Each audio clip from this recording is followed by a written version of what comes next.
If you're trying to conceive, you've probably already heard that you should cut out sugar to boost your fertility.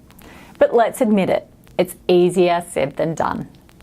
In today's episode, we're going to discuss why this is so important, and I'm going to give you 3 simple and effective strategies that are going to help you cut out sugar so that you can optimize your fertility.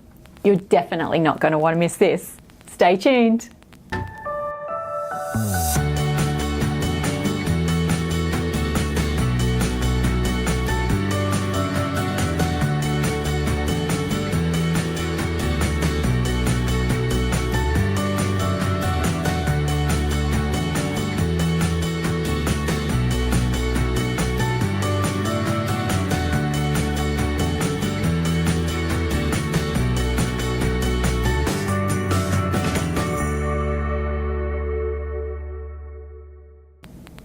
You might have heard about the research that found that drinking soft drink decreases the likelihood of conception by 20%.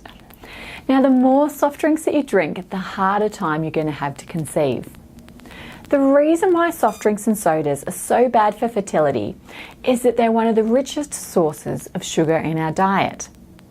Sugar has 3 important effects on our fertility. First, and probably the most obvious, is that too much sugar can cause excess weight gain, and being overweight has been linked to fertility problems. Secondly, our body produces a hormone called insulin, which helps our body to digest sugar and other compounds. Now, when someone is overweight, the more sugar that they eat, the more insulin their body has to produce. And hormones work together like musicians in an orchestra. If one is out of tune, it can affect the whole song. So, if our body is producing excess insulin, this can have a domino-like effect on our fertility hormones. And thirdly, excess sugar causes inflammation around our eggs.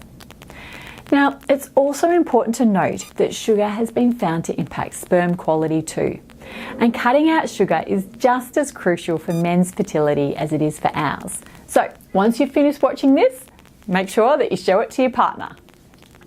So now we know why it's important to reduce, I want to explain how to reduce it. Let's discuss 3 of the best strategies.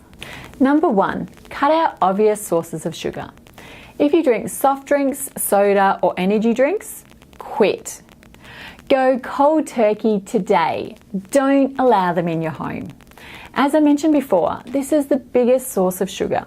And if you want to have a healthy baby, you just can't be poisoning yourself with this stuff.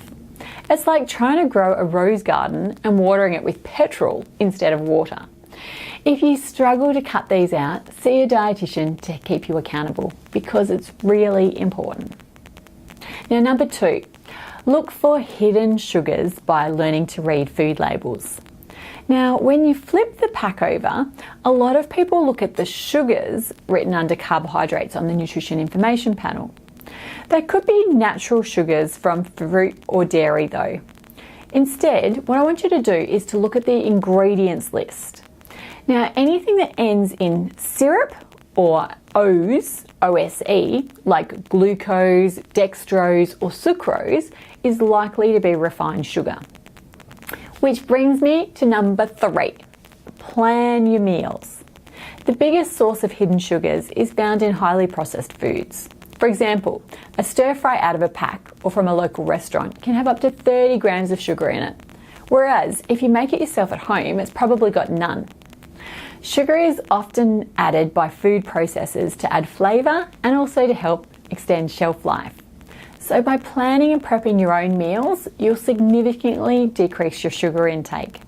And by eating regular nutritious meals, you're also less likely to be tempted by bickies or chocolate. Think about the days when you've eaten a delicious and healthy breakfast. Aren't you much less likely to walk past that muffin than the days when you skip brekkie? I know I am. Now, I want you to tell me in the chat box below, which of these strategies are you going to start first? And if you're someone who tends to crave sugar before your period, you might like to check out my episode on why we crave chocolate before our periods. If you haven't yet subscribed, make sure that you do so, and I look forward to catching up with you next week on Nourish. Sorry. I knew I was going to stuff that one up. Did you hear my stomach rumble then?